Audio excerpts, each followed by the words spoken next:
Hay una frase de la madre de Salinas, Margarita de Gortari, que lo ha seguido como una sombra a lo largo de décadas de poder, escándalo y silencio. Una vez dijo, «Este niño va a ser terrible».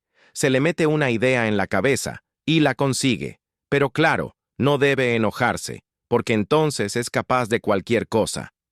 En ese momento, pudo haber parecido una exageración de madre orgullosa, algo dicho a medias en broma, a medias con asombro. Pero años después, esas palabras se sienten menos como una advertencia, y más como una profecía, porque Carlos sí se enojó, sí perdió el control, y lo que dejó a su paso fue un rastro de alianzas rotas, sueños hechos pedazos y un país que todavía lucha por entender qué fue lo que realmente ocurrió tras las cortinas del poder. Cuando un presidente que prometía modernización y orden termina rodeado de sangre, una parte de ella, dentro de su propia casa. Si te intrigan las historias que levantan la máscara del poder y revelan el caos que hay debajo, asegúrate de darle me gusta a este video y suscribirte. Hay mucho más por descubrir. Han pasado más de 30 años desde que Carlos Salinas de Gortari dejó la presidencia de México, pero el tiempo no ha atenuado la intensidad de su legado. Di su nombre hoy en casi cualquier rincón del país y probablemente provocarás una reacción, fuerte, inmediata y rara vez indiferente. Es uno de esos raros personajes políticos que, mucho después de haber dejado el cargo, sigue viviendo sin pagar renta en la mente de millones. Según una reciente encuesta nacional realizada por Parametría, un asombroso 98% de los mexicanos saben quién es. En la Ciudad de México, esa cifra se mantiene en el 95%. Pero reconocimiento no es lo mismo que admiración. De hecho, las cifras pintan un panorama bastante sombrío sobre su percepción pública. 7 de cada 10 mexicanos dicen hoy tener una opinión negativa de Carlos Salinas de Gortari.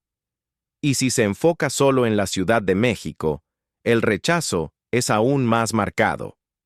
No se trata simplemente de un legado tibio, es una memoria nacional profunda y persistente de desconfianza. Ahora, uno podría pensar que opiniones tan fuertes se desvanecen con el tiempo. Después de todo, hablamos de un hombre que dejó el poder en 1994. Generaciones enteras han crecido desde entonces. Pero no, su presencia permanece, casi como una sombra que se cierne sobre la escena política nacional. Solo el 10% de la población dice tener una opinión positiva de él, tanto a nivel nacional como en la capital. Y sin embargo, a pesar de esa desaprobación generalizada, o quizá precisamente por ella, la percepción de Salinas como operador político en las sombras es más fuerte que nunca. Según esa misma encuesta, el 71% de los mexicanos cree que todavía ejerce una influencia significativa dentro del PRI, el Partido Revolucionario Institucional que gobernó México durante décadas. Aún más sorprendente, el 55% cree que continúa influyendo en los gobiernos que vinieron después de él. Piénsalo bien, más de la mitad del país está convencida de que, incluso desde las sombras, él sigue moviendo los hilos del poder. Ese tipo de permanencia no ocurre por accidente. Salinas siempre ha sido una figura compleja y calculadora, alguien que entendía el engranaje de la política mejor que la mayoría y que lo manejaba con una mezcla de precisión tecnocrática y frialdad pragmática. Pero si realmente quieres entender cómo alguien como él llegó a tener una influencia tan perdurable, hay que regresar al inicio. Carlos Salinas de Gortari nació el 3 de abril de 1948, justo en el corazón de la Ciudad de México. Desde el comienzo, estuvo rodeado de poder y linaje. Su padre, Raúl Salinas Lozano, no era un político cualquiera. Fue senador y ocupó la Secretaría de Industria y Comercio durante el gobierno del presidente Adolfo López Mateos. No era un cargo menor. Colocó al padre de Carlos en el núcleo de la estrategia económica de México durante un momento clave de su desarrollo. Por el lado materno, su madre, Margarita de Gortari Carvajal traía su propia herencia. Era maestra, sí, pero más que eso, provenía de una familia con un prestigio cultural considerable. Era el tipo de ambiente donde la ambición política y el refinamiento cultural se entrelazaban en la vida cotidiana. Las expectativas eran enormes, y el joven Carlos fue moldeado desde temprano por esa combinación de presión, acceso y privilegio. Pero incluso en ese mundo elevado, no todo era impecable. Había una sombra, un incidente de su infancia que la familia se esforzó mucho por ocultar. Fue uno de esos asuntos delicados de los que no se hablaba públicamente, y sin embargo, quienes estaban cerca de la familia sabían que estaba ahí, presente en silencio, influyendo desde el fondo. Volvamos a esa tarde de diciembre por un momento más. 18 de diciembre de 1951. La colonia Narvarte de la Ciudad de México, aún nueva y llena de optimismo de clase media, vibraba con sus rutinas habituales.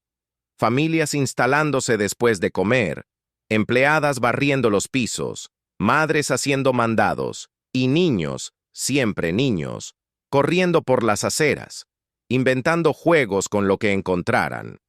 En el número 425 de la calle Palenque era un día como cualquier otro, hasta que el silencio fue interrumpido por un sonido fuerte y penetrante.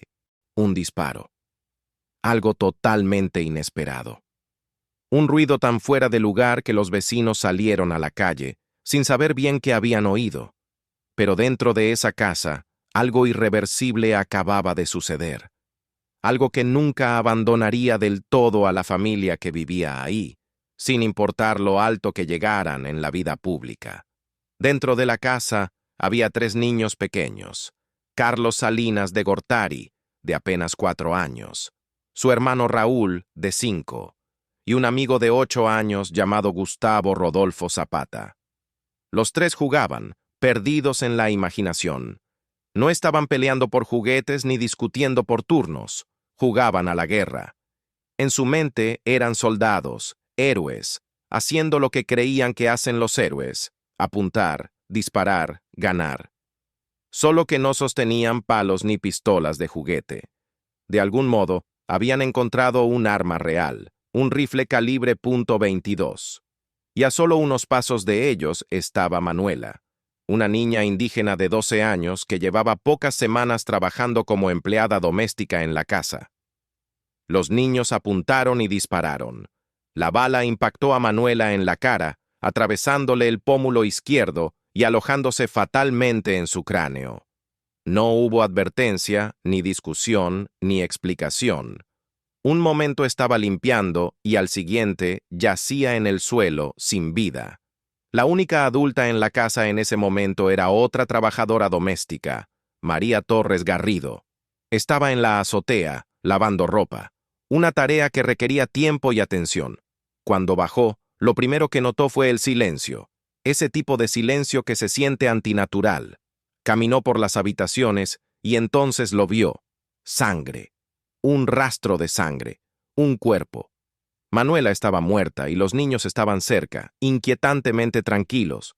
María preguntó qué había pasado, probablemente con la esperanza de que fuera un accidente que pudiera comprender. Pero los niños, especialmente Carlos, respondieron con orgullo, no con remordimiento. «Ya matamos a Manuela», dijeron, con una extraña sensación de logro, como si fuera el movimiento final en su juego de fantasía. Fue escalofriante, más allá de lo creíble. Llamaron a la policía, registraron la casa y encontraron rápidamente el rifle.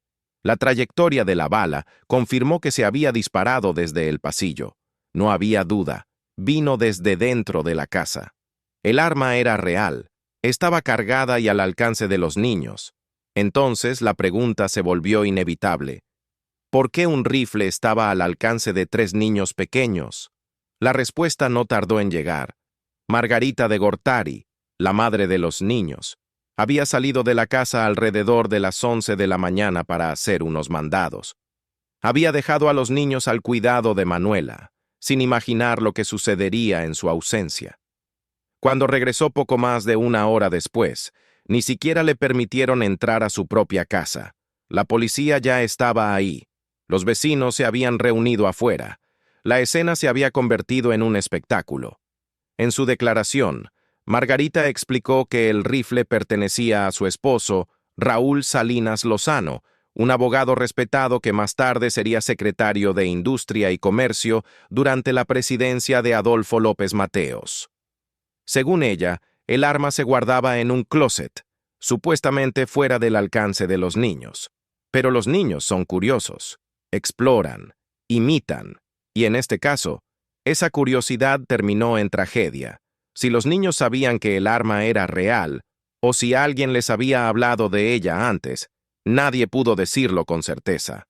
Pero el hecho seguía siendo el mismo. La encontraron, la usaron, y una niña murió. Carlos, el más pequeño, fue sorprendentemente directo al ser interrogado, sin lágrimas, sin confusión visible. «Yo la disparé, soy un héroe», le dijo a las autoridades, como si no se tratara de una tragedia, sino de una victoria en un juego que solo él comprendía. Explicó que estaban jugando a disparar el arma y que Manuela estaba limpiando cerca cuando dispararon.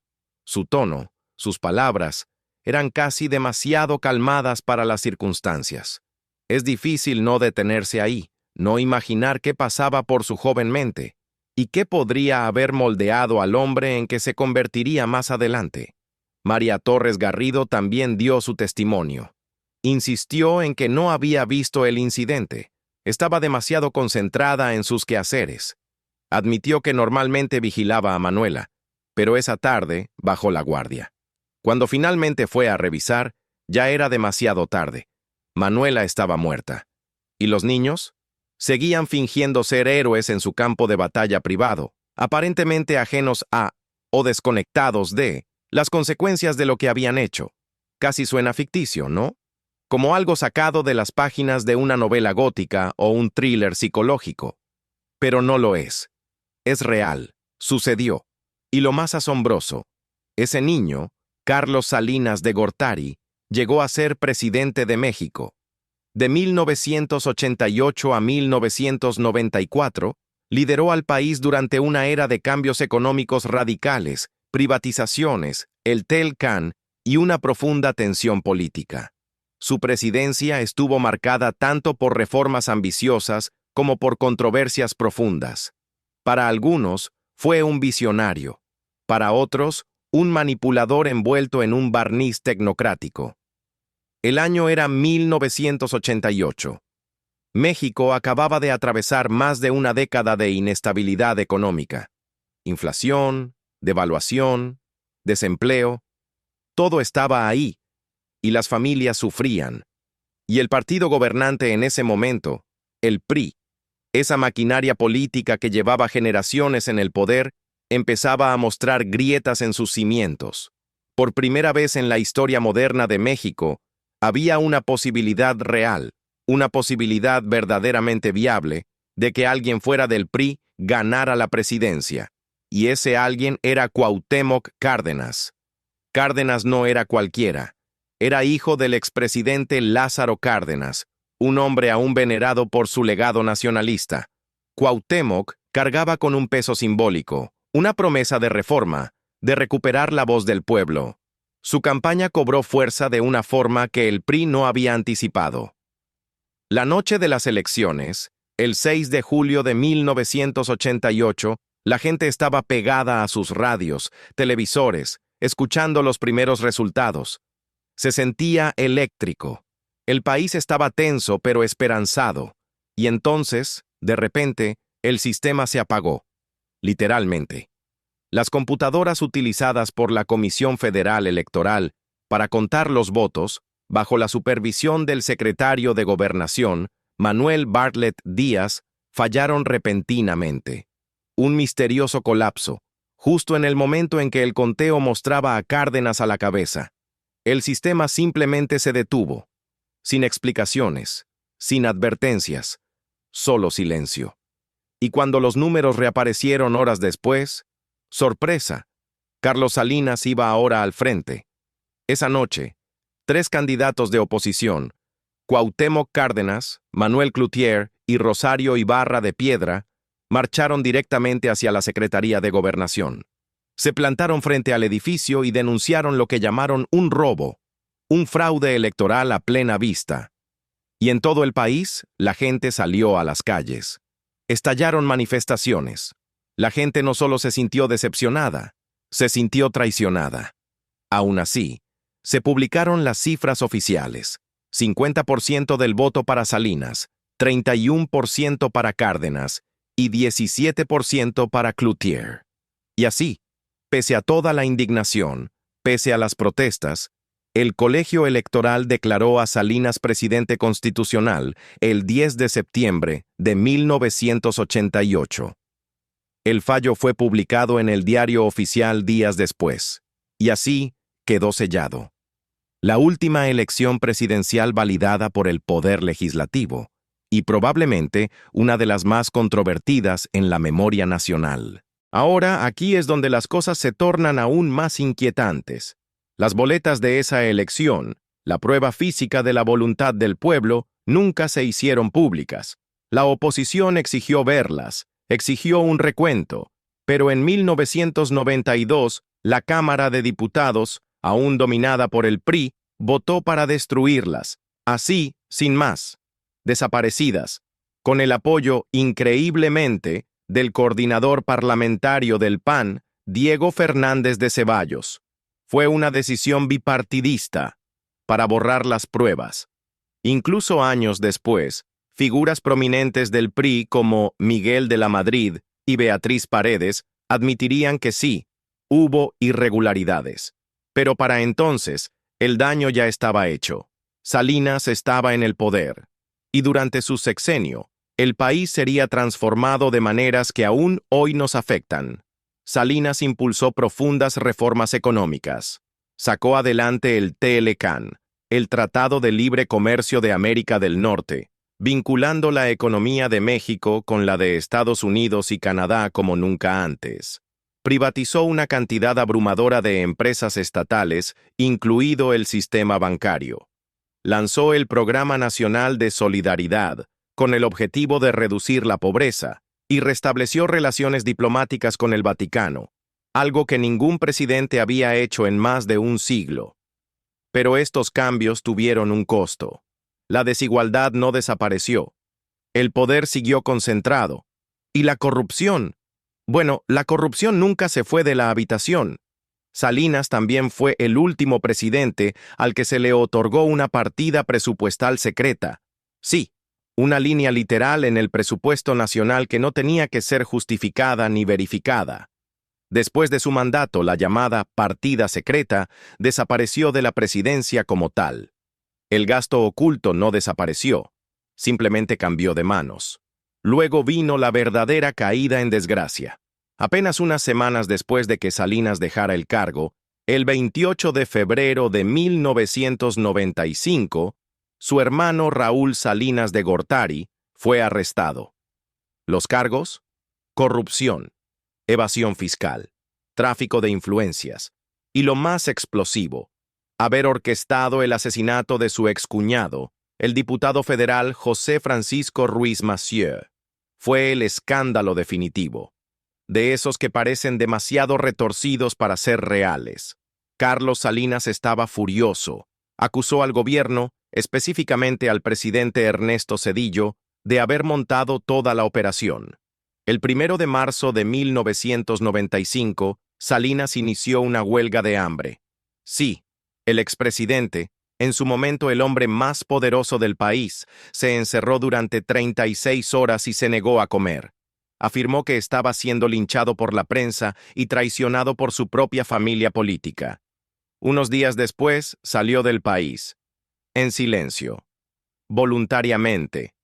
Y durante la presidencia de Zedillo, se mantuvo alejado, regresando a México solo esporádicamente por motivos personales. Raúl Salinas pasó 10 años en prisión, pero en 2005, tras más de una década encerrado, fue liberado, absuelto del asesinato, aunque aún hallado culpable de delitos menores, falsificación de documentos, tráfico de influencias. ¿Justicia? Tal vez. ¿Cierre? Difícilmente. Y justo cuando parecía que la familia ya había agotado su cuota de tragedias, otro hermano, Enrique Salinas de Gortari, fue hallado asesinado en el Estado de México en 2004. Las circunstancias de su muerte, aún poco claras, aún sin resolver.